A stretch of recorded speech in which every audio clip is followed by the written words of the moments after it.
I'm glad that the song stuck in your head. That's how it works, man.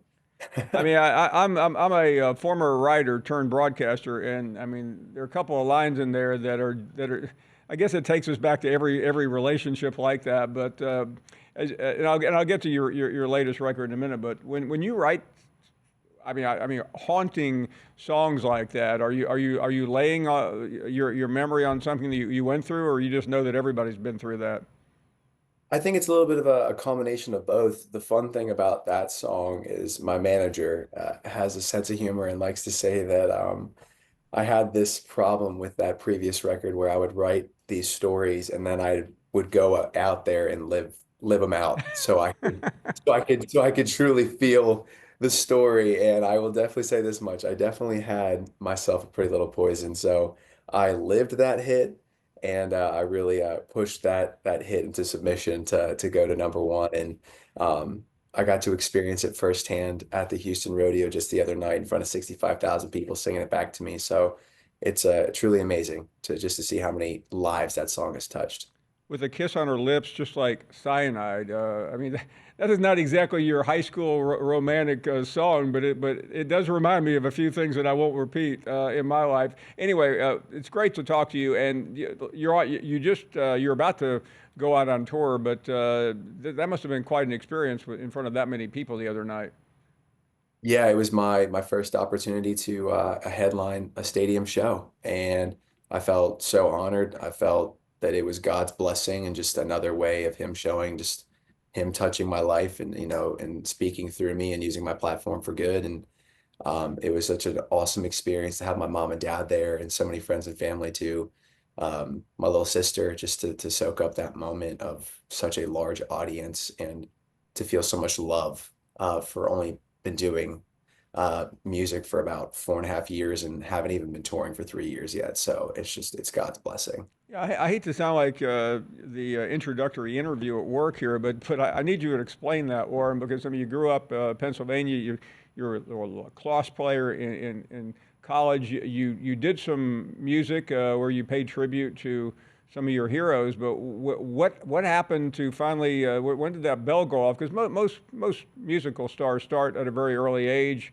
How if you were sitting in somebody else's chair trying to describe your career, how where would you start? I mean, I think the best way to put it is that I believe that music was always a part of my life. I always say that, my love for music began in the church. My first CD I ever got from my parents was a Jeremy Camp, a Christian album, and he was the first concert that I'd ever went to with my dad. So Christian music was a huge thing in my house. I'm an outspoken Christian. I believe that I'm here because of the good Lord. So my love for music began in the church. So my life definitely evolves around, church music. My mom was the country music person, and then my dad was the rock and roll influence on my life, with those three predominant genres being mostly what I listened to growing up. But for music, as you had said, it was never something that I was ever told that, hey, this is something worth pursuing. You have a gift, you have a talent. No, my life was 365 days a year. It was lacrosse, spring, summer, fall, winter. That was what I was committed to. It wasn't until COVID had hit where I kind of hopped on social media for fun. And at that stage of the game, I had given up, lacrosse after playing for 12 years. I hung it up for good, had 7 concussions over the span of 12 years. And due to personal reasons and, talks with the NCAA and my training staff, it was just kind of a thing for me to say goodbye to, something that I truly loved. But COVID hits, start posting videos with no plans whatsoever to be doing this for a living. And I always say followers turned into fans, went from covers to wanting original music. And I put the pen to paper, and just like an athlete, it's growing a muscle and it's repetition and it's getting those reps in. And I have had an opportunity to be baptized by fire and just get those reps in as fast as I can to grow and expand and build a absolute cult and loving fan base that has bought into me in such an amazing way. Warren, from a creative standpoint, you had not done it before, and then you're doing it. Was there a trigger point? Because I mean, your songs are so unique. I mean, they're classified as country, obviously, but they're not exactly your quintessential Nashville twang. Yeah. How did you do it? I mean, I think that I just took all my musical inspirations. I think that for me, I knew that to be in this day and age, you have to be unique and you have to be authentic to who you are. And in the digital age that we're currently living in, people are looking for people that are authentic and are true to themselves. So, prime example is, I wear a cowboy hat on stage and stuff like that. I wasn't raised in the cowboy culture community per se. It's something that I admire. It's something that I love. It's something that I have so much love and respect for how they live their way of life. And um, so the cowboy hat is definitely a look for me and how I want to present myself because I think it's a paying a tribute to that classical country side of me that I was raised on because not many country artists these days in the modern scene are wearing cowboy hats. Um, it's a very select few of us. So that's a part of that country thing that I love.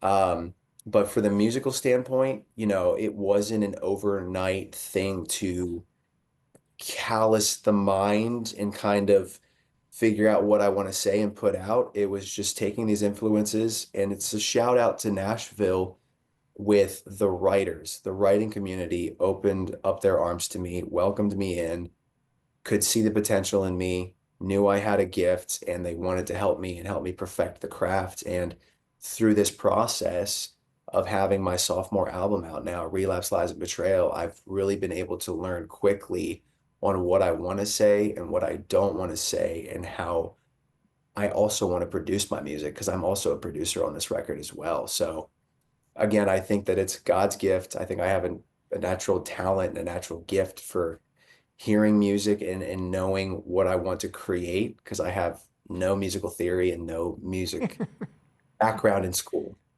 Um, you talked about being a lacrosse player, and we've seen some of your workout video. I mean, you're the quintessential athlete in the past, and do you obviously you have not given up on that.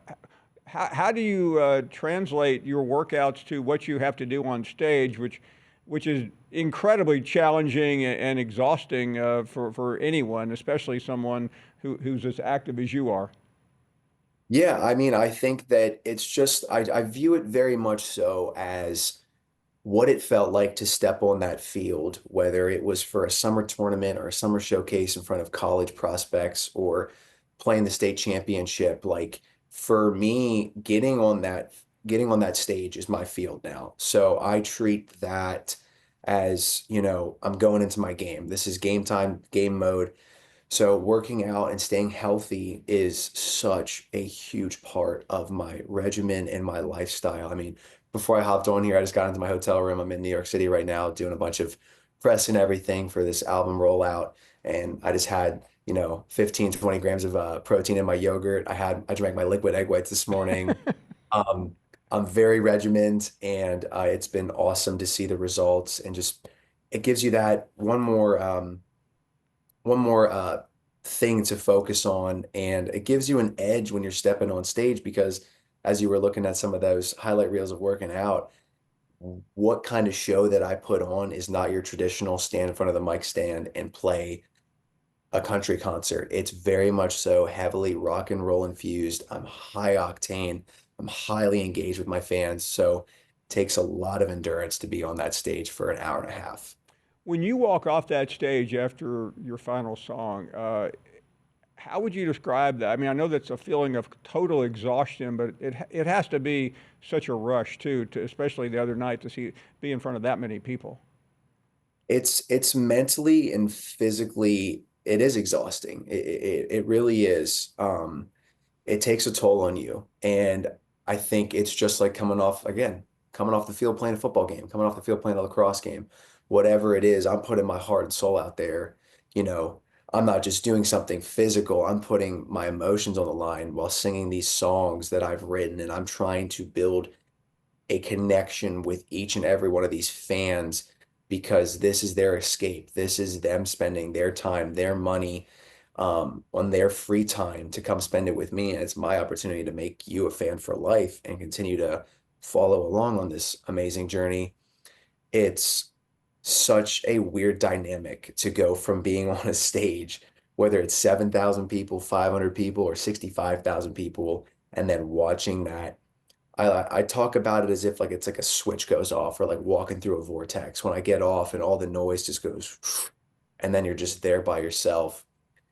It takes a second to come off of that adrenaline, allow everything to sink in and stuff. So I'm very much so a guy that likes to go and be in his green room and have a moment, whether it's with, my creative director or management or a family member, just to kind of have a moment to just kind of let it sink in and take in that moment. But again, being a previous athlete, the best ones, the greats, we take in the moment, but we battle with that um that just weird emotion of like I come off the stage and just did something absolutely amazing and just God's gift that he gave to me and the people around me. And then I'm in that room and I'm like, what did I mess up? What note did I miss? What could have I done better?